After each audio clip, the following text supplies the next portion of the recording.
Hello, friends, and welcome once again to our Community Center Development Foundation's mini course. Today, we are talking about the wonder principle, and here it is.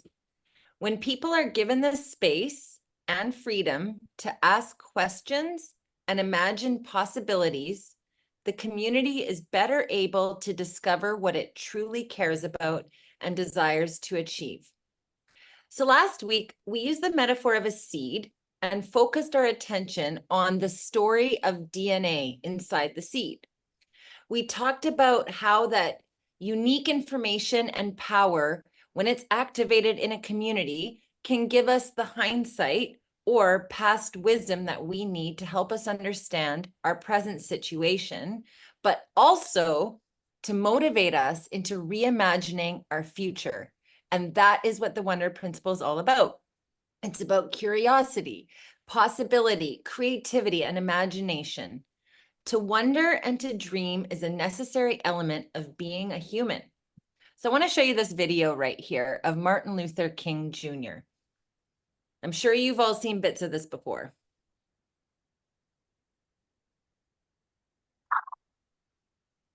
I have a dream that one day on the red hills of Georgia, sons of former slaves and the sons of former slave owners will they be able to sit down together at the table of brotherhood. I have a dream that one day, even the state of Mississippi, a state sweltering with the heat of injustice, sweltering with the heat of oppression, be transformed into an oasis of freedom and justice. I have a dream. My poor little children will one day live in a nation where they will not be judged by the color of their skin, but by the content of their character. I have a dream. So he goes on to talk more and more about all of the dreams, but you probably haven't seen the entire speech. Most of us have just heard those little snippets. But if you actually look at the entire speech, you realize that when you summarize it, the first part of it, oh, here he goes again. Sorry. The first part, he describes the past when Black Americans were freed from being slaves. He talks about their marginalized journey of resistance and resilience, and that's the organic principle. Then, second part of his speech, he starts describing his understanding of the present. He's talking about what the time right now is for. It's a time for the promise of democracy, for racial justice, for brotherhood. But he doesn't stop at the present. He gets to the third part, which is what we're talking about today. He talks about a dream. This is the wonder of what could be. He dreams that one day his children will be treated for their character rather than their color. He dreams that one day little Black, white boys and girls will be hand in hand, that they'll be able to work together, to pray together, to struggle together, to go to jail together, to climb up for freedom together. He's taking wisdom from the past, he's forming it into his understanding for today, but he doesn't stop there. He's dreaming about something new, and he's developing foresight and a vision for the future of America. So I'm going to pass it over to Jamie to talk a little bit more about what wonder actually means. Yeah, where does wonder come from? And I want to define it a little bit and think about it from my perspective, what this word really means. And it's actually two different things. And one of them is an action, like a verb, and the other one is a noun. It's like a thing. Okay, so I want to start with the verb. So the action is, I wonder, having that curiosity, asking questions. So you think about your community context. I wonder if we could solve this problem ourselves. I wonder if we work together, what is possible here? Or I wonder if we tried this in a different way. I wonder if I asked that person. So it's having that space to inquire about what might be possible. 5 and 2 network, of course, is built around that question, right? What's in your hands? So what's your 5 loaves and what's your 2 fish? What if you shared them with others? How could you use them in different ways? The problem is that, in my experience, we often don't make space for wonder. And I think about my time living in Asia, in Thailand, and I worked with, a number of different foreign aid workers and missionaries. And I would always encourage them to ask this question of people, of local people. Well, what do you have? What are you passionate about? In other words, stir up their wonder, right? Get that action of wonder happening in their brains and in their minds and in their memories. And most people were reluctant to do it. And I think probably because they had their own solutions in mind already. And often that's what prevents us from moving into wonder. They didn't understand the power of wonder, of curiosity, of inquiring into what is possible. Because when we ask questions, we're really creating space for dreaming and creativity and reimagining what the future could look like. The second aspect is having a sense of wonder. So think of it as a noun, it's a thing. It's not just something we do to wonder about, but something that you have. Often children are described as having a sense of wonder. And maybe as adults, we lose our sense of wonder. Do we still have the ability to be amazed and inspired in a way that a child might? I mean, imagine their face when they see the ocean for the first time, or fireworks going off in the sky. But let's bring it back to the level of community and think about the people that you work with. People need the space not only to ask questions, but to envision something bigger, even a better version of their own community. So now, as a leader, we want you to be thinking about, how do I create those kind of spaces and opportunities? And am I creating an environment where it's possible to have those conversations and people feel an openness to share their feelings? I want to share this quote with you as one of my favorites.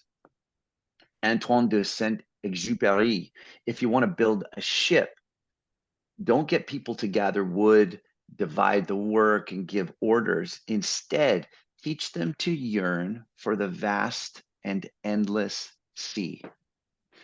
So, in other words, when we give people the space to dream about what's possible, often that is the thing that generates a kind of internal motivation. We're going to look at 6 different catalysts, 6 sort of areas of focus that can activate a sense of wonder.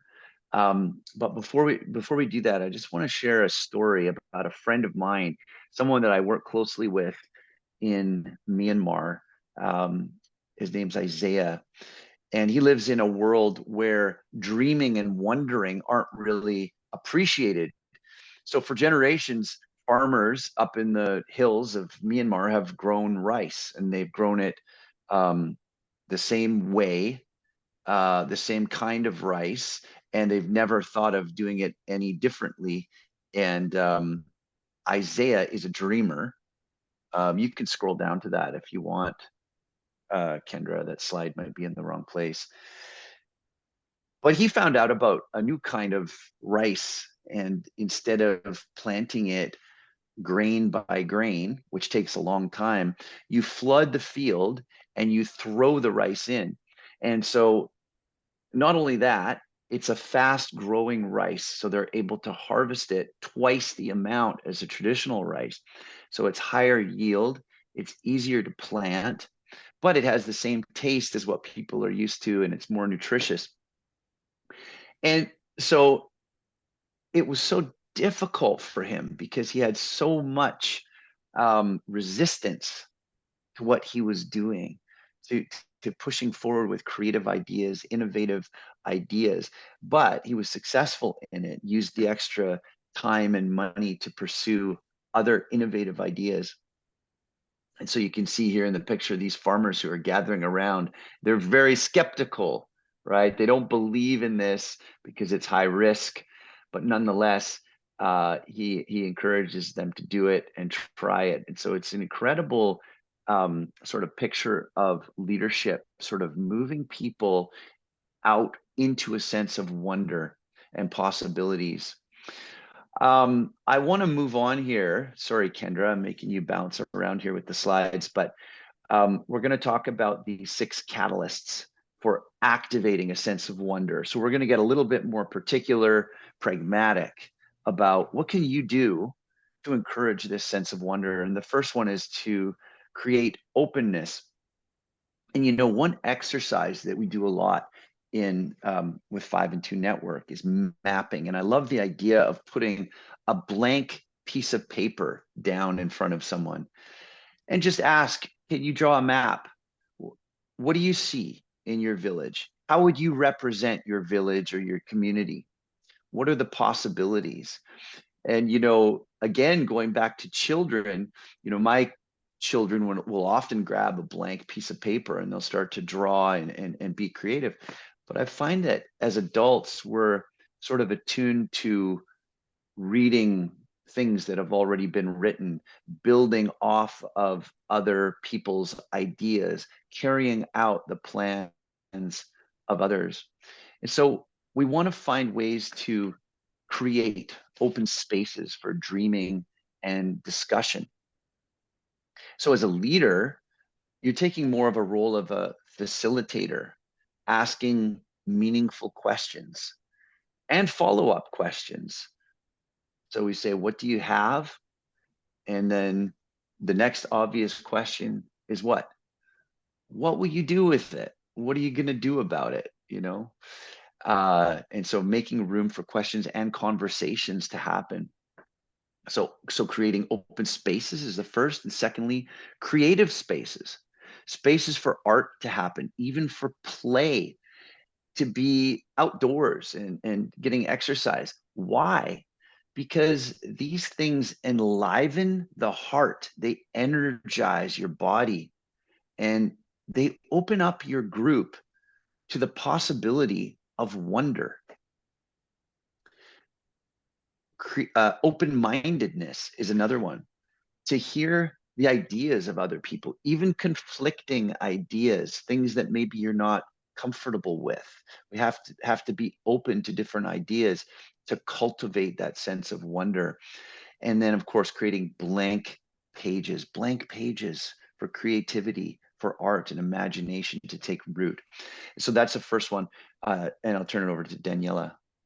The second one is to promote curiosity.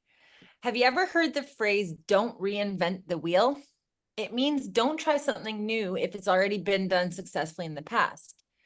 But maybe sometimes we do need to reinvent the wheel. Maybe we need to start with that blank piece of paper that Jamie was talking about and start fresh. But how do we help people to become curious about what could be on this paper? Curiosity, as defined, is a strong desire to know or to learn something. So how do we promote this? Well, one way is creating a space for open questioning where ideas can be floated around. Another is to create an atmosphere of uncertainty. There is no right or wrong answer. Right now, we're unresolved. We don't know yet. There is no black and white. There could be a lot of gray. It's a time for exploration, for discovering and for finding out. My husband is so good at instilling curiosity in my boys. He's always taken the time to pick up that log to see what critters could be underneath, taking an unmarked path to see where it might lead, checking out what might be inside that abandoned building. And because he's asked these questions in his mind and into our kids, he's entertained the uncertain and he's made time for exploration. He has promoted curiosity in my boys. I wonder if we applied and promoted this sense of curiosity in our own community building conversations. One practical way you can do this, and I'm kind of alluding to what we will be talking about in the facilitations course, but one thing we talk about is doing a transect walk of our community. And it's where you take an explorational path across your community, start observing and then recording what you discover, and create a co-created map with your community. And it's all about walking out and just discovering and being curious about what you see along the way. So I'm going to hand it over to Kendra. All right, building on the first two ingredients for cultivating and activating wonder in our communities, creating a safe space, and then promoting curiosity leads to creativity. That's the natural outflow of these things. When we feel safe to bring our ideas, and then we have the freedom to get curious, creativity is our response. If curiosity is asking questions, creativity is beginning to find the answers. Creativity is where we begin to bring forth all the ideas that are bubbling up inside of us to see movement toward real change happening in our communities. Creativity is where we get to begin to see the potential for a better future come to life. We want to highlight 3 elements of creativity as it pertains to wonder: imagination, incubation, and illumination. Imagination is the first ingredient for creativity. In order to see what is possible for positive change in our communities, we have to be able to imagine that a better future is possible. Imagination is connected to hope and it's connected to courage. And when we have the freedom to get curious and wonder in a safe space about what's possible together, our imagination gets inspired. And that's a key ingredient to being able to bring creative solutions to the table. The second element is incubation. An incubator is it's a tool. It's used to create a safe space, a controlled environment for growth. So if a baby is born prematurely, they'll put that child in an incubator. It's a controlled environment for the growth that's needed for that child before the child's ready to be on its own outside of the controlled environment. In the same way, incubation, letting the ideas simmer and steep in our minds and hearts is an important part of creativity. Just like if you take a tea bag and put it in water, you want to let it sit so that the flavor can get stronger and the ideas can come to a more full, ready to be spoken and acted upon place in your community development process. And finally, illumination. That word just means if it's dark in a room and you bring a flashlight out, it illuminates. It brings light and allows us to see things that are there. So as community-centered development facilitators in our communities, our role is to shine a light on ideas that our community is already doing, right? There's already things happening. People are passionate about things. Things are happening in your community. How can you shine a light on what's happening in your community? Illumination is also bringing your own ideas to the table, and it's also inviting community members to bring their ideas to the table. So like Daniela just did, another tool in our CCD facilitations course, which is the course after this, we give you tools for fostering creativity in your community. So one of those tools is a vision board. It's just a really fun activity that gets people's ideas going, and it's a cool creative space to do as a group. This is just one little tool. We have a couple of others, and I'm going to pass it over to Jamie for the next one. Yeah, this next one is just talking about risk and,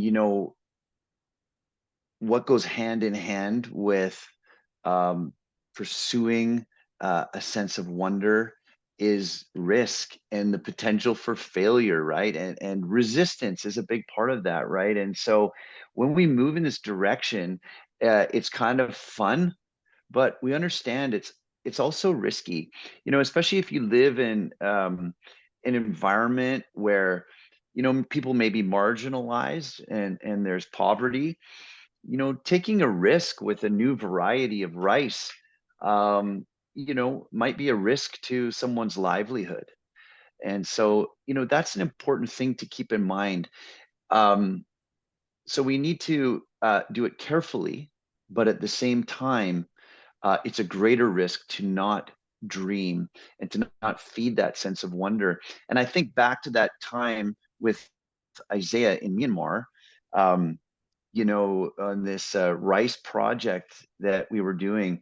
And I remember doing this training with these people that you see in the picture. I think it's the next slide, Kendra. And they just laughed at him. There was a lot of laughter in the room, just, kind of thinking about what whether this was really a realistic thing to do. So we need space to push into wonder and curiosity. Finding our way towards big dreams is going to involve some missteps along the way, maybe even getting a little bit lost. And so there is the possibility of failure. And in some ways, we need to almost expect that. And, sometimes you may have heard of a feedback loop. And I think it's something really important in development. And the idea is that you try something, but you're always prepared to feed back the information to the source. In other words, whether you have success or failure, you reassess it and you think about how you can do it better again. And in fact, we're not going to be the best that we can be if we don't fail and get up and try again. And so in 5 and 2 Network, we always want to almost promote failure, or we at least want to promote the idea that let's be vulnerable and real and authentic about the things that we're trying, the things that are working, and of course, the things that are not working, so that we can kind of improve together. So Daniela, go ahead. Yeah, the last one is a little bit different than the other ones. This one, we call it instilling admiration. Author David Brooks wrote this: a person who is looking for beauty is likely to find wonders, while a person looking for threats will find danger. So in other words, when we admire others, look for beauty, we're led to appreciate their work, their character, their ideas, and in turn, we are inspired and enlightened and are likely to find wonders. But opposite to this, when we see threats in others, we're led to compete. And in turn, we become discouraged and judgmental. Admiration shows us a pathway we might not have otherwise seen before. And I was reminded about this in speaking with network member Stella Wankamba in the DR Congo. She told me that one of her greatest challenges in working with kids is to help them dream. It almost felt impossible. And she came to a realization that kids and adults as well need real life, everyday heroes to activate wonder. Heroes who also have weaknesses and failures, but somehow have overcome the odds. Heroes who they can aspire to, who have attained victories despite the barriers they have faced. Admiration becomes this unexpected love for someone else's excellence, which sparks in us a fresh desire to dream, to improve, and to create. And one practical way you can see an outpouring of this is by taking field trips, checking things out. Or how about building up a mentorship type of a program where you have people have mentors that they can help build confidence in, or to dream with, to discuss and develop goals with. Those are all just different ideas of how you could promote this sense of admiration. So just to conclude all of these facets, I want to show you this little model here that we call the cycle of learning. It's called the inquiry cycle, and we use this in the education world to help show how learning and development occurs. It starts with curiosity. when we're curious about something and inspires us to explore, leading us to investigate and find out. Maybe think about that transect map. What's going to be on the map? Let's go explore. Then investigate. When we go out on an exploration, we make observations, we gather ideas. Maybe when you're doing the transect walk, everybody has their piece of paper and they're writing everything that they see and all their observations and gathering all their ideas. Next, it's the sorting. We sort out our ideas through discussions and we recognize common themes and collectively form some sort of a conclusion. In the mapping exercise, that means putting everybody's maps together and making maybe one collective map where we agree on all of the important spaces and places. Then it's the fun part. It's creating.